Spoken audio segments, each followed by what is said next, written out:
Great to see you all. David Torres asks, who is ready for Thanksgiving? Yes, 2 days away. So now let's do a poll because David prompted me to think of this. Give me a green check if you're cooking, a red X if you're only eating. Green check, I'm cooking and eating. Red X, nope, I'm only eating. All right, we got some people cooking. Great. Some people only eating. For those of you cooking, put in the chat box what dish are you making for Thanksgiving dinner? Oh, and then Karina says I'm eating out because everyone's in Florida. I am making pecan pie. That's what I'm making for Thanksgiving dinner with my friends. Ooh, yum. Lasagna for Thanksgiving, man. It sounds tasty. Baked mac and cheese. Man, I love mac and cheese. My zip code famous smashed potatoes. Man, I'm just getting hungry. I'm like hungry for Thanksgiving dinner at 9 o'clock in the morning on a Tuesday. You know, this is making me very hungry. All right, let's go ahead and get started with our class. So believe it or not, everybody, we are actually back to the top of the list in terms of assistant instructors. Can you believe it? We went the whole entire cycle. I know some of you guys did not get a chance to be an assistant instructor. Maybe the day that you were due, it's a holiday or something happened. But we are back to the amazing Ashley Buffong. Ashley, how are you? Good morning. How are you? I'm well. Thank you so much for being our assistant instructor now twice. Appreciate that. Appreciate you. So I don't remember if we asked you this or if you told us and I just forgot, but where are you from, Ashley? You're from near Hunts Point, right? Near Hunts Point, Longwood. Yeah. Yep, see? I know I remember. I try to remember everything that you guys say. It doesn't always happen, but I do my best. So awesome. So from the Bronx near Hunts Point, very cool. And why did you join Year Up, Ashley? Because I wanted to give myself the best chance at establishing a career, and college was too slow for me. College was too slow. Mm-hmm. So you must love my class because we are like really, really fast here. Yeah, I like that the program is intensive, and I feel like that I see why the program is structured the way it is, and I appreciate the opportunity that is given. Agreed. I couldn't. Yeah, that would just keep things moving. You have your 6 months of L&D, your 6 months of internship. I enjoy that as well. All right, Ashley, what is a fun or interesting fact about you? I mentioned this last time, but I'm a twin. Oh, nice. I forgot about that. Yes, I'm a twin. She's pretty cool, but I'm the best. That's pretty much. So who was born first, you or your twin? Me by 6 minutes. Okay. 12 o'clock. She was born at 12:06. Yeah. Our birthday is coming up on the 28th of December. Happy birthday to you and her. So what's your sister's name? Amber. Amber. I also think it's nice when my grandmother's a twin and her name's Darlene and her twin sister's Arlene. So you're Ashley and Amber. I think that twins always do that. They always have names that kind of sound alike. So cool. I have 3 twins in my family. Okay, and where are you and your sister in the birth order? We're in the middle. Yeah, Gotcha. My grandfather's a twin. Then we're the twin, and then I have cousins who are younger than me who are twins. Wow, that's amazing. So you have a lot of twins in your family. Yeah, it always skips a generation. So twins can't have twins in my family. The non-twins have twins, if that makes sense. Yeah. That makes sense. So okay, so if you or your sister ever decided to have kids, you probably would never have twins, but maybe their kids would have twins. Yeah. Did you like being a twin? No. No, I can imagine it's probably pretty hard. Yeah. Share a birthday. Yeah. Well, we appreciate you being here. Oh yeah, Avalon Blackman. Are you guys identical or no? We're fraternal, but we do look similar. A lot of people get us confused, but if we're together, you can tell us apart. If we're separate, it might be a little struggle. Gotcha. Cool. And what is oh, by the way, Avalon also says, I love your hair, Ashley, which yes, it looks very nice. So what is a question that you want to pose to our group this morning? Oh, I wish I had the time to prepare. What is your favorite show and why? There you go. What is your favorite show and why? So in the chat box, your favorite television show, Ashley Buffong, what is yours? Game of Thrones, it has to be, even Okay. though the ending was really bad, but Game of Thrones has my heart. What did you enjoy about that show? I just loved everything. I loved Khaleesi. I loved Jon Snow. I loved everything. I loved the whole story line, except the Hmm. end. Yeah, the end you didn't enjoy as much. No, Yeah, there I was a never couple. watched it, so don't spoil it for me. I'm one of those people like I watched like a show like 10 years after it came out. Like I watched like Lost like 2 years ago. Okay, really? So Oh my yeah, I'm one of god. those people. So all right, what do we got going on here? We got Law and Order SVU, hands down. That's my favorite Classic. show.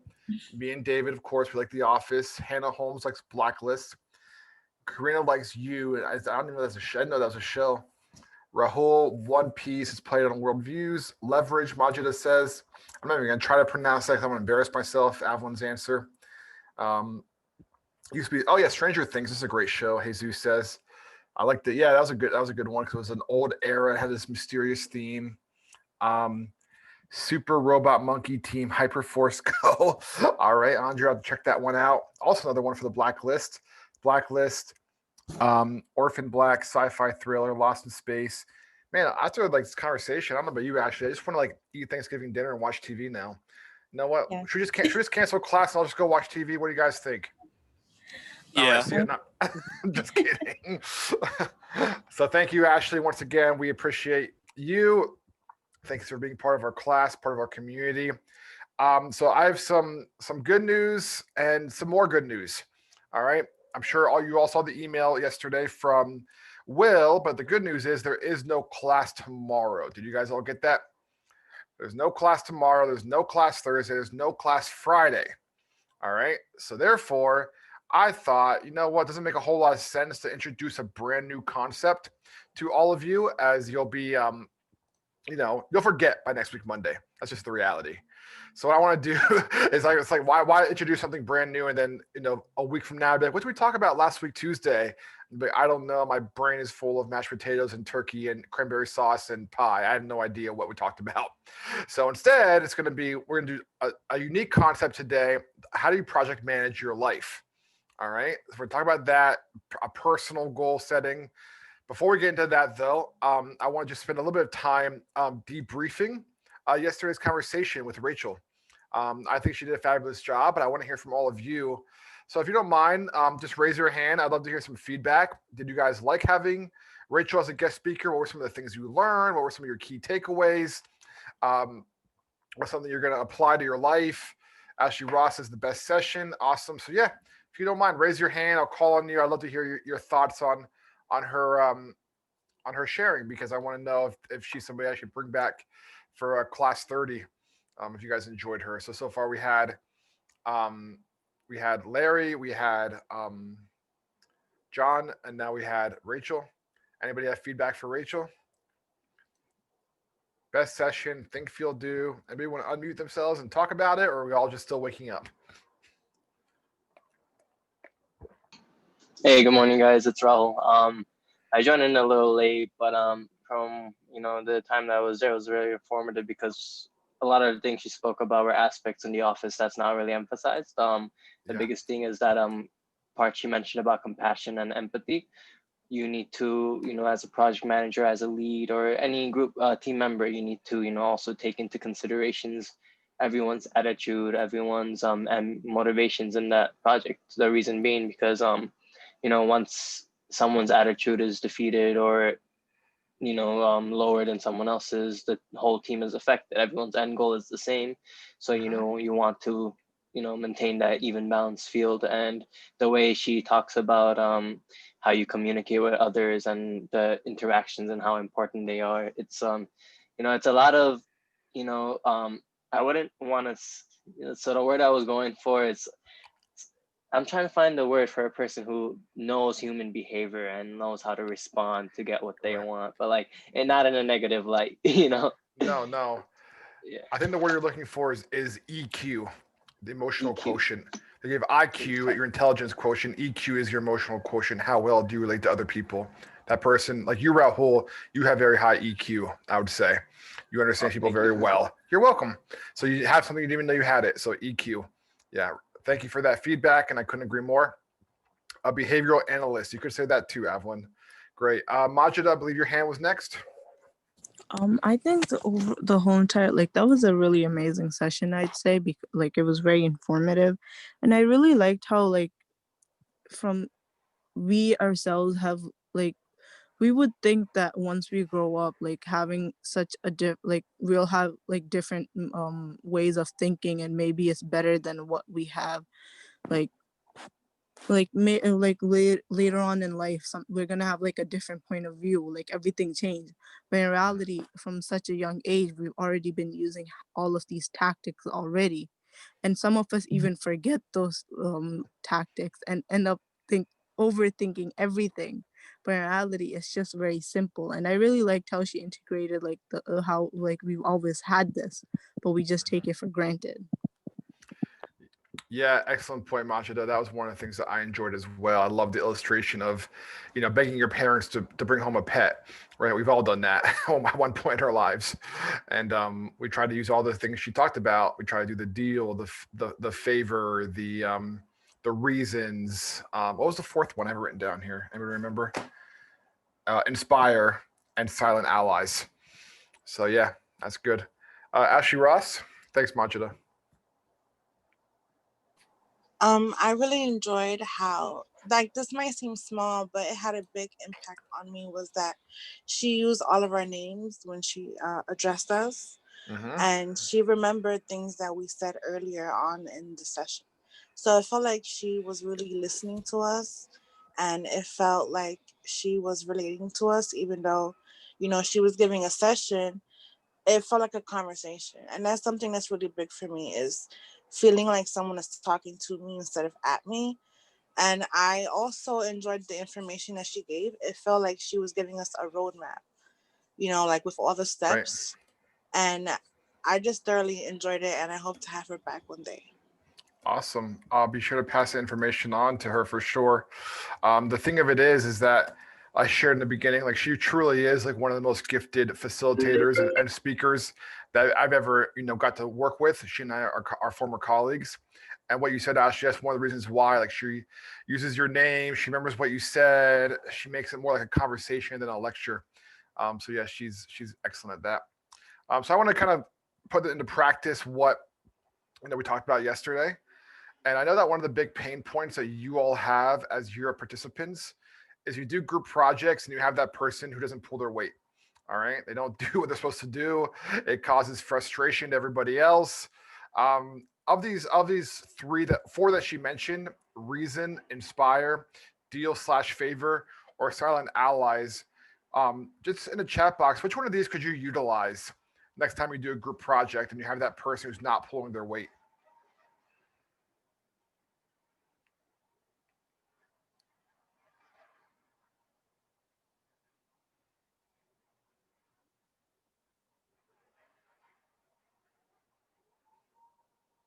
All right, Jesus, you say inspire. Imagine that I'm your teammate, Jesus. I'm not pulling my weight. I'm slacking off, and you say, hey, Eric, can we do a Zoom call together? I want to talk. How are you gonna inspire me to pick up the slack? What do you say to me? So I would say, Eric, this topic is going to benefit you in the future, right? You're gonna become more knowledgeable. You can even become an expert on the field, and also develop your presentation skills. So yeah, great. So Jesus, you share what's in it for me, right? What's in it for me? If I get this part done, I'll be an expert in this field, and I'll do that. So Hannah, that's an interesting comment. I think deal or favor is a scam in a group project. Hannah, why do you say so?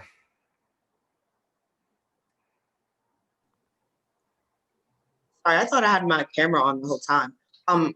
I feel like in a group project, me telling you that you should do this, and then if you do this, I'll do something for you, or something that benefits you, is like saying that we should give them an incentive for doing what they're supposed to do.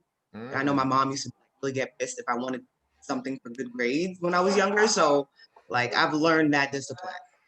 Sure. Yeah, that's a really good point. I can totally see your perspective. Usman, you have your hand up. Yeah, I wanted to kind of like it's not necessarily a bad thing because, like she said, sometimes you care about passing more than the other person. You care about the success of the project more than everybody else. So if you could find a way to appeal to them to make them care, even if it's like 5 to 10% more, you will get more production out of it. So like let's say, even if you say something that you're not actually gonna do or something they were supposed to get anyway, and we just use it as an incentive, to make them, to motivate them, to make them care. That's a good point, Usman. That was one of the things that she said yesterday is like when you're trying to influence people, you have to find out what do they care about, not what do you care about. Because like you said, maybe you care about getting 100% on the final, but they don't care. They're happy to get a 70. So how do you find out what they care about? Maybe they care about, playing video games all day. So the motivation is, hey, get this done now, and you can spend more time playing. I don't know what a popular video game is anymore, World of Warcraft or whatever. I don't know. And then that's their motivation. What about you, David? You have your hand up?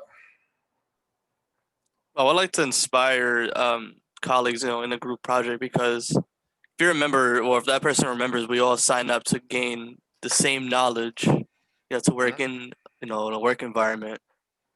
And I care about passing, but I also care about my colleagues passing as well. Sure. So you're saying like because I care about you, like what Jesus did, I'm inspiring you because I want you to be successful in this program, which in turn will be successful in the workforce. Great, David. Mr. Manny? Yeah, so just to feedback to what my colleague said, David, about inspire, I did not I chose our region and deal because like yes, I want to inspire them, but at the same time I cannot, like go like behind them all the time. Mhm. Like this is a workforce. This is not high school. Like to go behind them all the time. You can inspire them, Yeah. yes. Like the deal is like what my colleague said. That we sign up for this, and the deal is if you put in your effort, and you're gonna get a grade. If not, then might as well take your name off. Simple as that. Yeah, well, that's pretty cut and dry for sure. So, Andre? As I'm kind of thinking about it right now, I just think that it's a little bit weird with the concept of reason, inspire, and deal, because it kind of seems like that teammate in particular has to be like dependent on like the other teammates. Like what we all have the same goal. We're all in the same team. Why do I have to give you reason? Why do I have to inspire you? And why do I have to make deals with you if we're all starting on the same platform? We all have to go through the same hurdles and stuff. So why do I have to like hold your hand throughout the process? Mm-hmm. Yeah, that's an interesting point. Anybody have a follow-up comment or question to Andre? I see a lot of checks so that people agree. This doesn't make sense. Why we're all in this, we're all a team. We all need to do this together. I see Usman's hand. You're gonna raise your hand, Rahul, if you have a comment. I could wait for Rahul to go first. Okay. Thank you, Usman. Rahul and then Usman. Thank you, Usman. Sorry about that, Eric. So I feel in response to that, all those attitudes are correct. You're right. Why should you, basically go out of your path to help somebody get back on theirs? It's a lot to ask of you when you already have a lot on your plate. But at the end of the day, it's as Jesus said, to cheer you up or motivate you, Eric. He said, it's going to help your future. It's going to benefit you and add skills. I believe things like this, obviously, it's not ideal. It's not an ideal situation, but it will help you build your own character, build your own strength, because you'll be able to tackle more. I'm not saying it's necessary, but at the same time, as a team member, if you just leave them alone, you're still going to be affected because you can never go to your supervisor and just place blame on somebody else. That's just going to look bad. You have to somehow manage your own things and complete your project, and that's all the supervisor would care about normally. Yeah, sort of like the scenario that we did last week. Remember where the participant didn't do their marketing plan, and you as a project manager had to tell, the stakeholders or the sponsors rather, it's not done. And Manny did a very good job of explaining like, hey, it's not done because this person didn't do their role, and that's fun. Sometimes you need to do that, but that shouldn't be our default, right? We have to make sure we work as a team, work collaboratively. Usman and then Hannah. Yeah, sometimes you have those options, but other times you can't just kick the person out the group. So, and it's those scenarios where you need everybody, and like in a team, everybody's an asset. Mm-hmm. So if one person is not contributing, then the whole team takes a hit. So even if like, and sometimes people just want to do like the bare minimum. So you have to try to inspire them to try to do more. So because you care, obviously. Yeah. Yeah. So Yeah. if you care and your name is on it, you want it to look like your work. Like if you could be the leader and not the leader, but I feel like in a teamwork, everybody should work. That's why it's called a team. Well, exactly. I mean, to use a sports analogy, right? If you're, let's take, American football. If you're the left tackle on offense, your job is to block the guy who wants to tackle your quarterback, right? Your job is not to score a touchdown, but you still celebrate when a touchdown gets scored, even though you're not the one who ran the ball across the line. Why? Because you did your part of the job and they did their part of the job and you were successful. That's good teamwork, right? But what happens when that left tackle says, "Hey, you know what? I'm sort of tired of just smashing helmets with this 300-pound man across the line from me. I kind of want to run the ball across the field and do a victory dance. That'd be kind of cool." It's like, well, that's that's not your job. Your job is to just keep us from getting tackled, and every person knowing that this is my role, this is my function. The team can be a success. Yes, Hannah. I was gonna say that I feel like Rachel was saying that like some of us are naturally those people that don't mind trying to pull like other people up or just trying to make the team better and make sure that the team gets a good grade or wins at the end. But sometimes we become bitter and upset in during team projects because it's a lot of like pressure. But I feel like Yeah. Rachel was trying to say to channel that inner you where like you're willing to help and make you become better as well. So if you influence them to want to do better, it'll also make you a better person because you put aside those nasty feelings basically. Yeah, really good point, Hannah. I agree. I want to talk. I want to hit on one more thing before we move on. Um, Either Mamu, do you mind sharing out about silent allies? You said silent allies would be the method you would choose to motivate that person who's not pulling their weight. How do you think you would do that in a group project? Well, in a group project, assuming you have a fairly large group, you want to get all the other group members on your side, get an agreement that this person isn't pulling their weight. So that once you're all in agreement, you can sort of approach it together. So it's not just you calling him out. You won't think it's like just you personally attacking them. You'll say the whole team and I agreed that you need to do more. That way it's a majority opinion, and that way they sort of have to get in line because they know that everyone in the team agrees they're not pulling their weight. Mm-hmm. Agreed. It's sort of like an intervention, right? We're all going to get together and tell you, hey, you're not pulling your weight. And the other way you could do that, Mahmood, and I agree with that. That's a good method. Or the other way is saying, hey, listen, suppose Hannah is our project leader. I'm slacking off. Usman, Rahul, and Ashley, our other team. Hannah comes to me and says, hey, Eric, I did my part. Usman did his part. Rahul did his part. Ashley did her part. You didn't do your part. So what's going on? Now all of a sudden I feel like, oh shoot, I feel a little bit bad because everyone else did their job and I didn't. Will that work for everybody? Maybe not. Maybe the better approach is that Hannah, Usman, Rahul, and Ashley corner me in a Zoom room and say, okay, Eric, you're slacking here. We need you to step it up a little bit. We're all doing our part. That might work better for some people. It's knowing what motivates that person, what they're interested in. Ashley Ross, last comment, and then we're going to move on.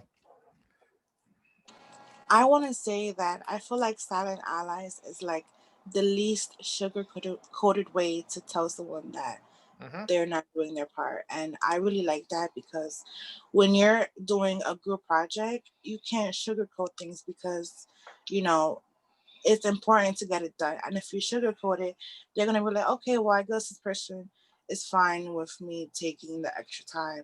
And then one day it turns into 3 days, and then 3 days turn into a week that they haven't done their Mm-hmm. work. So I feel like that silent ally approach that Mahmoud said and that you said also was really good. Cool. Thanks for your feedback. I'm glad you guys enjoyed her. She was very happy to be with you. We were talking yesterday after after the class, and she really enjoyed it. And she's happy to come back anytime, she said. So thank you all for being available, being on camera, asking good questions, being engaged. That's really important. All right, let's talk about midterm. All right. First of all, I said it yesterday, but I want to reiterate. Let's give a round of applause to Andre and Luis, the only two to get 100% in both sections. So congratulations, guys.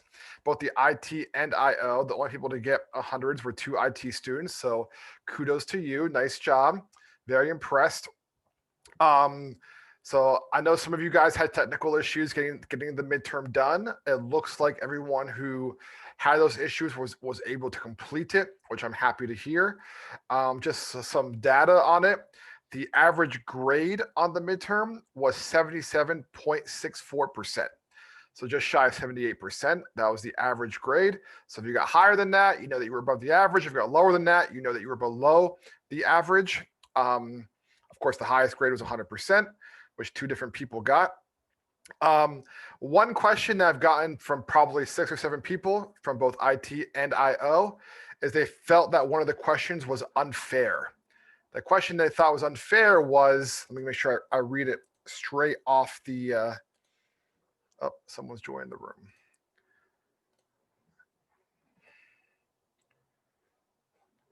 It says, question was 27 on my sheet. It says, since most people are the same, understanding people's motivation is not a necessary skill for a project manager. All right. A lot of people feel like that was an unfair question because it was sort of like we never really covered that. It was kind of misleading. Just to give you an idea of how people answered that, every single IO student said that was false. All right. Of the 32 of us that are in this class, 28 of us said it was false. 4 of us said it was true. All right. Ashley, I'm sorry. Let me make sure I get it right. Tiana, Andre, Ashley, Gavin, and Luis all said that is true. All right, which is right. The answer is yes. You as a project manager, you have to understand people's motivation in order for them to be successful. So I just want to bring that up. That that was one of those questions that I have to sort of think about. Like, do I want to remove that question because of the 35 people who took this, this midterm, only 4 said true to it. But at the same time, I'm like, I think it was a pretty fair question. So that's one of the things I just want to, raise to you. That was something that was brought up to me. I want to be forthright with you. I'm still kind of considering what I want to do with that one, but that question is true. It's up to you as a project manager to understand people's motivation on getting projects done. Are there any other questions or comments on the midterm before we move on to today's lecture? Ashley Ross? If I'm not mistaken, was that the question that said it is not necessary? Because that not necessary really threw me off. You know what? That's exactly probably what happened. So since most people are the same, understanding people's motivations is not a necessary skill for a project manager, right? Which in double negative means that it is necessary skill, I think. Right. Yeah, that's the part that threw me off. That threw you off. Okay. Yeah. Thanks for that feedback. I'll definitely consider it contradicted. So I thought you were trying to. It was like the opposite of the answer. Like you were trying to negate the answer, negate that. Right. Well, I'll definitely consider that when I decide what I'm going to do with that question. Obviously, like that's not normal. Most questions don't have less than 10% of the people get it right, and 90% get it wrong. So I'll definitely consider that. Jalisa, did you have a comment? Yeah, so one of the questions Manny had also put on the chat, it was waterfall and then agile for what we had learned. But the correct answer was Scrum and agile, I believe, or another thing like that. And in my understanding, I don't think we ever went over Scrum. Or maybe I just don't remember. Let me see if I can find the question. I thought it was waterfall and agile together, but that wasn't one of the options. It was It supposed to be was waterfall and Scrum and Scrum. Agile, Scrum, Waterfall, top up, top down, and I forgot the other one. But Yeah, I'm like, what? It was supposed to be waterfall and Scrum as the answer. Yeah, waterfall and Scrum are what we discussed so far in this class. Scrum and Agile can be used interchangeably. Yeah, thanks, Rahul. Scrum and Agile are the same. Okay. I don't see that question in front of me right now, but I'm going to go back and look at it and evaluate that one as well. Thanks, Julissa. All right. Any other questions or comments on the midterm? Overall, I'm very happy with how you all did. I think having like a high C, low B is a good, benchmark for everybody. So thank you all for your feedback. All right. Now let's talk about, like I said earlier, for those of you who showed up a little bit late today, we are not going to open up a whole new can of, new concept today because everyone's concerned about Amna. Amna, are you okay? Yeah, I'm good. It's just Good. there was smoke, but no fire. So I Smoke had but to no go find fire. the fire. I And where turned was out downstairs. Yeah, is it like bad? No, it was just a cloth on fire. My mom took it out before I even got there. Oh, so you didn't see anything exciting? Yeah, sadly. Okay, well, I'm glad everyone's okay. How many of you guys are by giving me a green check? Yes, red X, no. You're familiar with the company Salesforce.com. Green check, yes. Red X, no. I don't know who they are. Looks like most of us know who they are. Chelsea B, can you explain who Salesforce.com is for those who are unfamiliar with that company?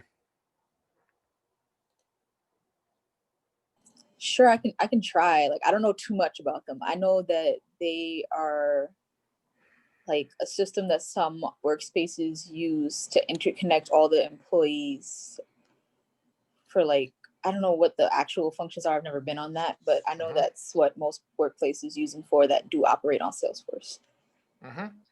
Yep. Moses, do you know anything else? Thanks, Chelsea. Beyond what Chelsea shared?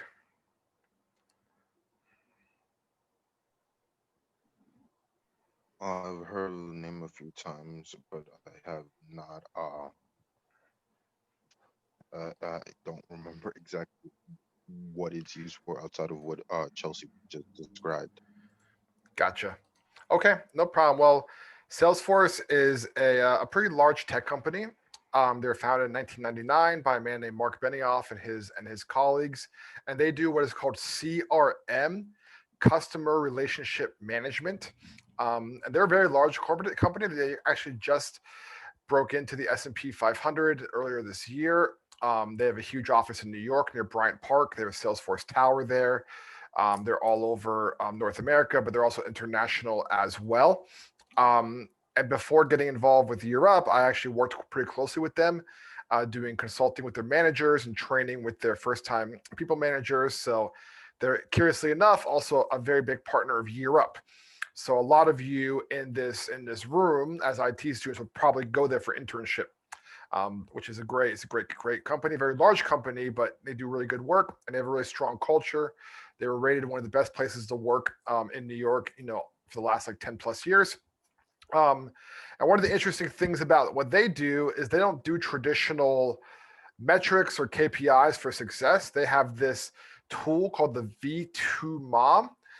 So the V2MOM stands for Vision, Values, Methods, Obstacles, Measures. So what I'm going to do is I'm going to put a YouTube link to a video. The video is about 10 minutes long, give or take. So I'm going to give you 15 minutes. Watch the video, get a cup of coffee, use the bathroom, and they'll spend the last like 20 minutes of class talking about how you can create a V2MOM for your own life. So go ahead, take a 15-minute break, watch the video. See you back in 15 minutes. Thanks. All right, it is 9:50. So we're going to go ahead and get back onto camera. Hope you guys enjoyed that video. I found it helpful. As he said when he made that, this is the time of the year when we should start thinking about our goals for 2021.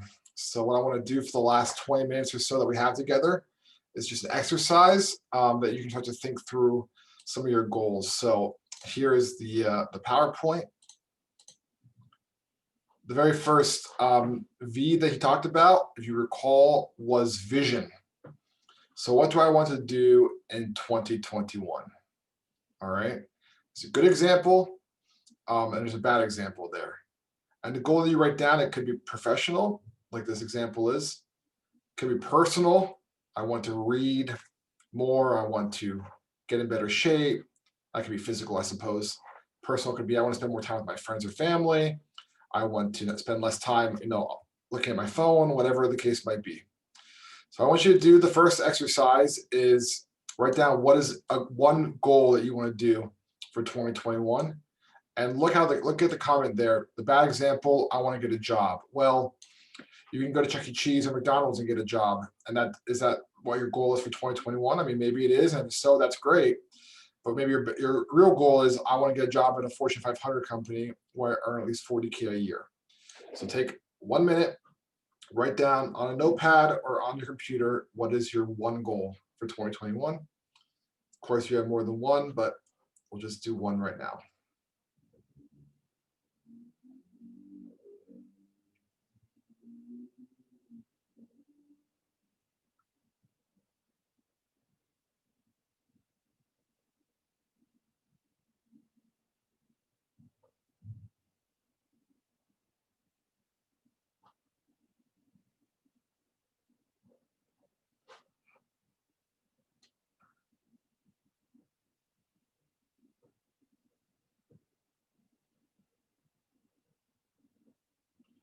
All right, so the second V, values.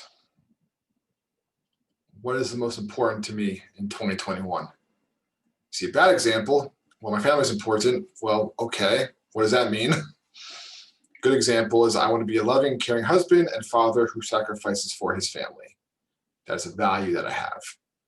So you have your vision, now what is your value?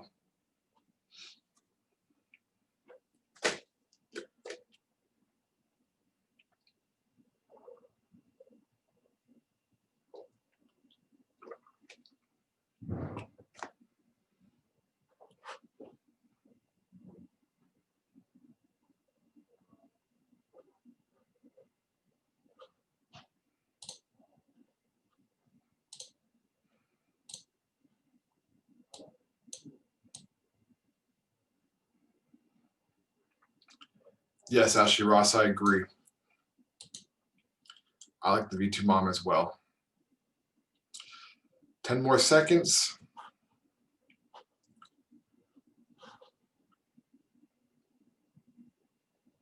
So you have your vision, your values, methods. Just like in project management, you have objectives, right? You don't just say, I'm going to do this. You have your baby steps to get there. A bad example of a baby step is I need to network more. Well, that doesn't mean anything. Good example is the one I have there. So if you want to network more, you should have sent Rachel Horan a LinkedIn request yesterday and a message thanking her for her time. That'd be an example of networking.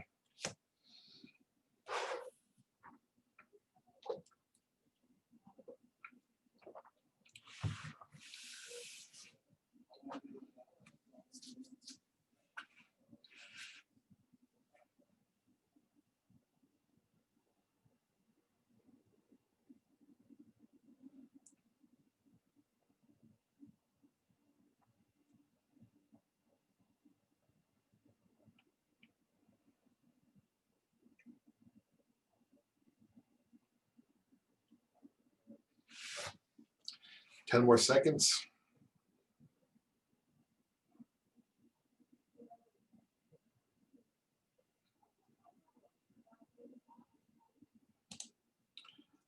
Obstacles. What could potentially derail my vision in 2021? The bad example and a good example.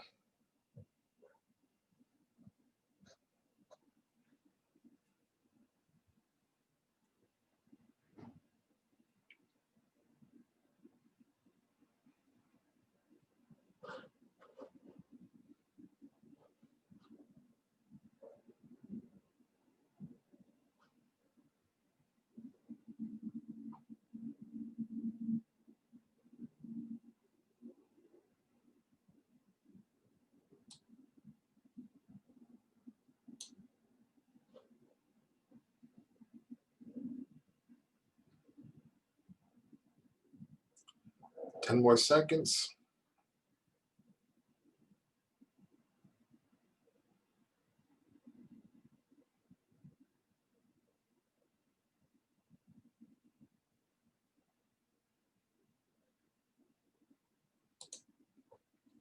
And how will I know I succeeded?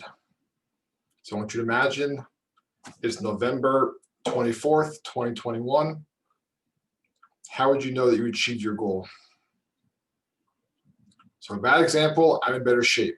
Well, if I lost 1 pound in 2021, I would have achieved my goal by that standard.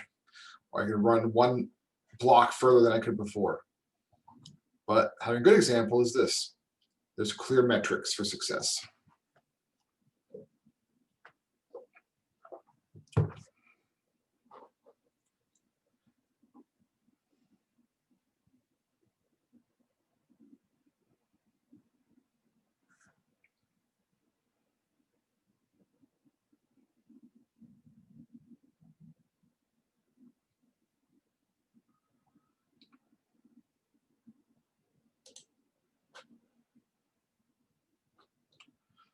All right, by raising your hand, what does what we just did, like how is it relatable to project management?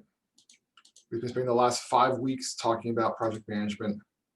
This seems like it's just writing your goals for the new year.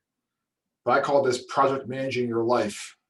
So what similarities do you see with what you just did in the last 5 minutes to what we've been discussing for the last 5 weeks? Yes, Ashley Buffon? I think it correlates because you have to plan. And, you know, with project management, you have a big project, you have to plan very detailed planning, and you need to think about how we're going to get there. Yes, you're beginning with the end in mind, for sure. So I don't know if you guys heard the data, the detail he said in the video, only 8% of people achieve their New Year's resolutions. It's pretty low, right? You have a less than 10% chance of doing it. But he says if you have the detailed plan, you're more likely to. Ricardo? So there's, all these steps, the values, the methods, they all, kind of like project management. You need to have a plan, which is like your method, your values, what's important about the project and things like that. And then your measures and obstacles, in the project, there will always be obstacles that can never run smooth as much as we want it to. There's never going to be a project that's going to run smooth. And your measures is, once you complete the project, how did you actually get there and things like that. Exactly. I'm so glad you say that, Ricardo, because what happens if your if your New Year's resolution or your goal is I want to exercise 5 days a week, and then the end of January, COVID numbers go up and you can't go to your gym anymore, right? That's an obstacle. So knowing that that could happen, what's my backup plan? Having that already tucked away is so important, because if not, then your gym closes down. You're like, well, I guess I'm done working out. You say, no, my backup plan is I'm going to go work out in the park. I'm going to go running. I'm going to go biking. I'm going to do something different. I believe Andre's hand was next. It's very similar to how we were taught to, like break down project planning. Like vision and I forgot the other one, values. It kind of brainstorming and the reason why is this project necessary. Obstacles sound like threats. Method sounds like the breakdown structure of itself. And yeah. Excellent, Andre. Good for you. You nailed it. That's exactly right. Just like the 5 steps of a project life cycle, it's very similar in a V2MOM. What are we trying to achieve, right? What are our baby steps to get there? What are our obstacles? How do we know we'd be successful? All of that's there in that breakdown. Great. Moses? What I was just gonna say, just like how it translates into what we learned earlier about, finding out the objectives and making a plan for them in the future, and also, figure out what are going to be your obstacles down the line. Yes. 100%, Moses. You're hit the nail on the head. You need to make sure you know what's coming down the pike, and having the foresight to imagine that is going to help you, because things do go wrong. That was one of the questions on the midterm. I think everybody got right was if you plan a project well enough, nothing will ever go wrong. wish that was the case, but that's just not reality, right? Thanks, Moses. Rahul? Hey guys, so one thing that I could compare with project management is so you know how we would have allotted times for assignments and a set schedule. And you know, during the execution phase, there's several times where you need to go back to the schedule and edit when, you know, different obstacles arise or different you know, extraneous factors arise. So writing this down is sort of like, you know, setting your schedule, setting, you know, the goals in mind. And it's important while you're executing it throughout 2021 and, you know, before that, that you constantly check back to this and, you know, keep yourself, you know, basically check with yourself that you're still going at the same pace, at the same path that you have been. Absolutely, Rahul. And you actually prompted me to remember one of the things I used to share with managers at salesforce.com is that the V2MOM is a living, breathing document.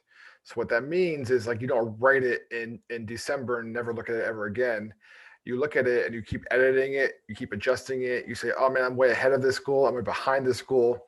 It's not just something that you write once and never think about it again. But I would encourage you to write this and put it somewhere where you're going to see it every day and remind yourself of the goals that you want to achieve. Excellent. David? Yeah, oftentimes like when people make projects, it's like sometimes they don't place the importance of things they want to achieve. So sometimes when they want to achieve those things, like it's nothing but an idea. Yes, the failure to execute that we talked about the other week, right? People have planning and they have ideas, but they don't actually execute on them. Very good. All right. Yes, Amadul.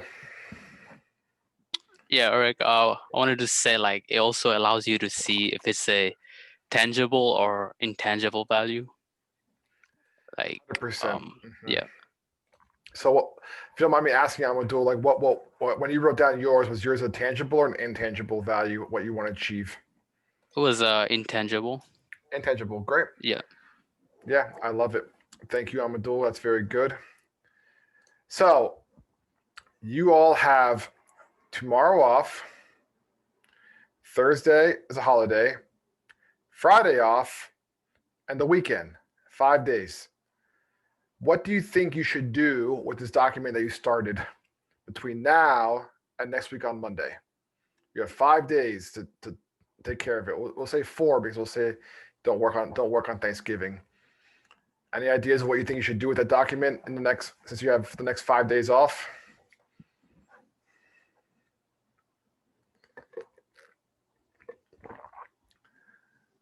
Rahul? I kind of already have a form of it up, but you could see like a little dry erase board in the background. I was gonna say, you know, you could kind of maybe find a place in your room or in your study space. Just leave that as a little note on your, yeah. If you We'll make look you the spotlight. to There the you go. edge, Oh yeah. I have like a little document like area there that I kind of write all my goals and aspirations in the moment that I'm trying to accomplish. So I like every day I wake up and I see that while I'm working, so it reminds me, you know. Excellent. Yeah, very powerful. Thank you so much for sharing. All right. I think I removed the spotlight from you. I'd actually never done that before. All right, cool. Yeah, so execute it, start working on it. Jaleesa says for sure. I don't like making a New Year's resolution on December 30th or December 31st. Probably not the best idea. So start now and figure out what you want to do. All right, Ashley Bafong, are you there? Oh, I guess you had to step away for a moment. So let me go ahead and read you the deliverable, which is due tonight, which is a thank you letter to Rachel. So just like you've done before, just be sure to like follow up with her. So put that in Schoology. I prefer doing it that way so I can just send it all at once. You know, nobody wants to receive 45 emails at one time. So, you know, very short thank you letter to Rachel for her time yesterday, what you learned. Make sure you're mindful of typos, grammatical errors, all that good stuff. And the other deliverable is No class rest of the week. Have a great Thanksgiving and see you Monday. Thanks, everybody. Have a great day. Happy Thanksgiving. Happy Thank you, Eric. Thanksgiving. Thank you, Eric. Happy Thank you, Eric. Thanksgiving. Happy Thank you, Eric. Thanksgiving, everybody. Have a nice break.